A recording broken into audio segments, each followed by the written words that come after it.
Good evening, good afternoon. Hi friends.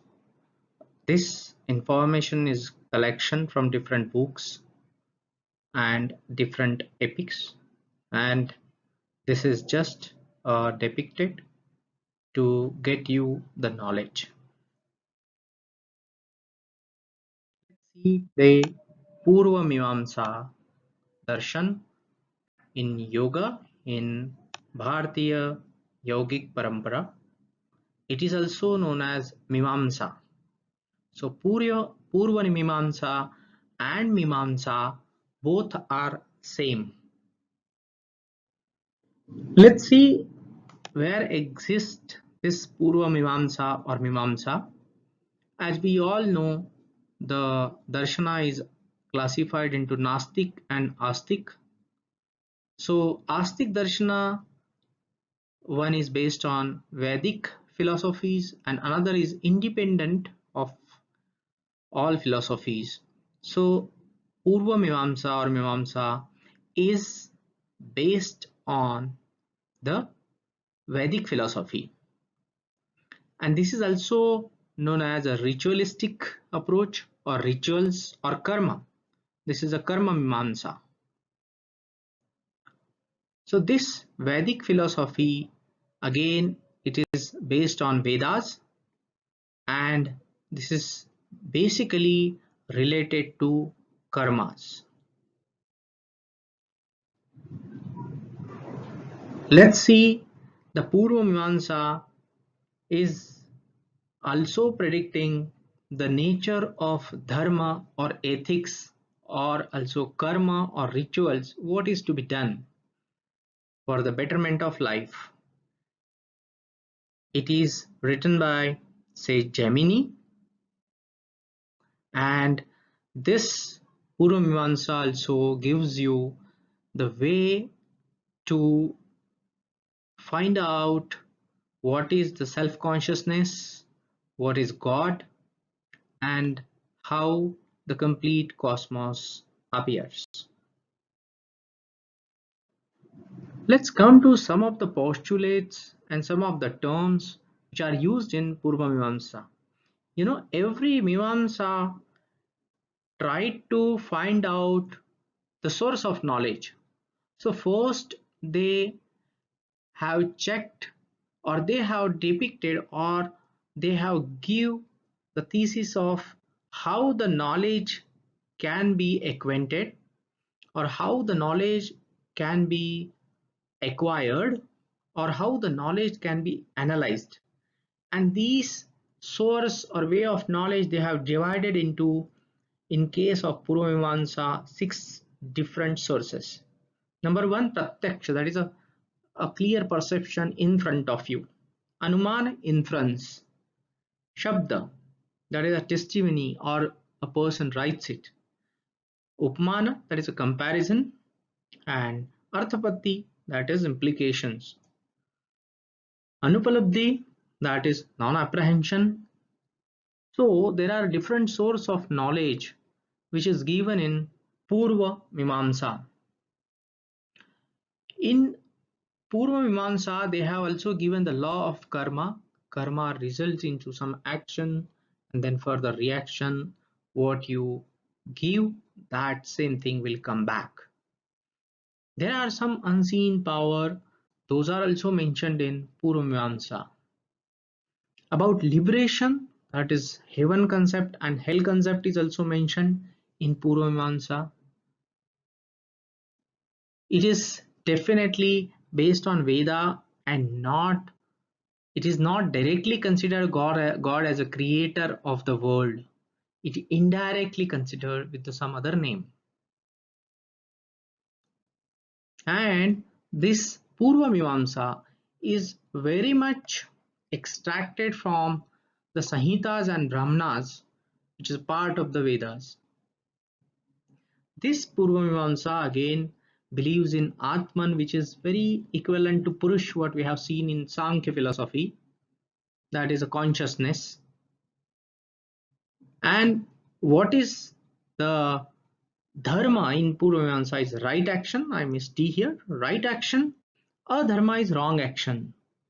So those are also classified right and wrong actions in Purva Mimansa or Mimamsa. Coming to the key concepts which are given in the Purva Mimamsa, it has given the reality of objects which can be described in terms of different category. So how object we can define? Object can be anything. It can be even a mind, it can be body, it can be prakriti, anything. Substance. One is substance. The object has a substance, a matter, quality, it has a characteristics, guna. Action, it gives you action. It may be a mirror, but it will give you reflection, that is also action, karma. It will be a generality, that is a samanya tattva. It is a general, generic. It has inheritance. So inheritance from one object, another object derived, that is an inheritance. Force, it has a shakti or force.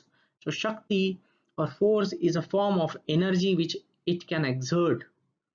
Similarity, okay, so similarity or sadrisha. So it has a commonness with the other things, okay, and it has a visibility and it has a quantity or number. So some of the postulates which are given for considering a real object, they are trying to try to define the object here in Purva Mimamsa. Apart from this, there are concept of liberation, apurva, moksha, and God has given, but these are not directly given as a God. Indirectly, they are saying it is a God. What is a liberation? So it has given dharma and adharma. Dharma contains nitya, means daily your duties, okay, or naimittik, the daily duties, so or periodical duties.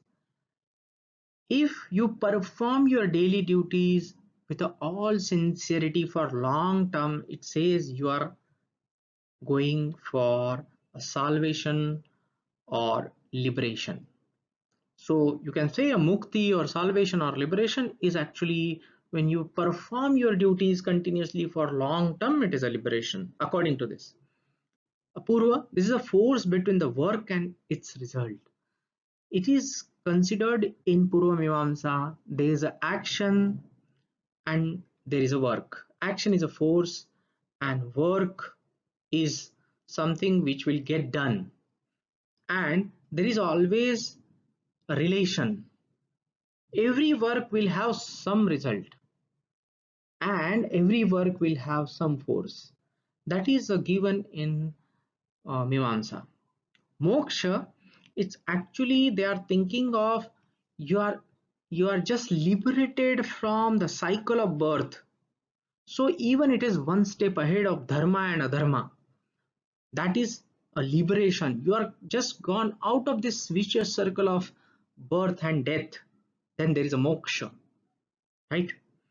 And finally, they have given that God is a creator as well as a portioner of the fruit of karma. So they indirectly define God. Indirectly define God. Though it is a Astika Darshana, so it definitely have belief in Vedas and further in God, but definitely they have a kind of approach towards the God. Let's go to the questions. Who is the originator of Purva Mimamsa Darshana? We all know, say Jaimini is the originator. Whether Mimamsa and Purva Mimamsa Darshan are same? Yes, they are same. Mimamsa Darshana is Astic philosophy? Yes, true. It believes in God indirectly. Mimamsa Darshan is based on Vedas? Yes, true. It is based on Veda. That's why it is said as Purva Mimamsa. Which philosophy is philosophy of karmas and rituals from the Vedas? It is Mimamsa or Purva Mimamsa, and this is they have extracted is from Samhitas and Brahmanas from the Vedas. Thank you so much, guys. Please give your reactions, advices, okay, on this video. Thank you so much.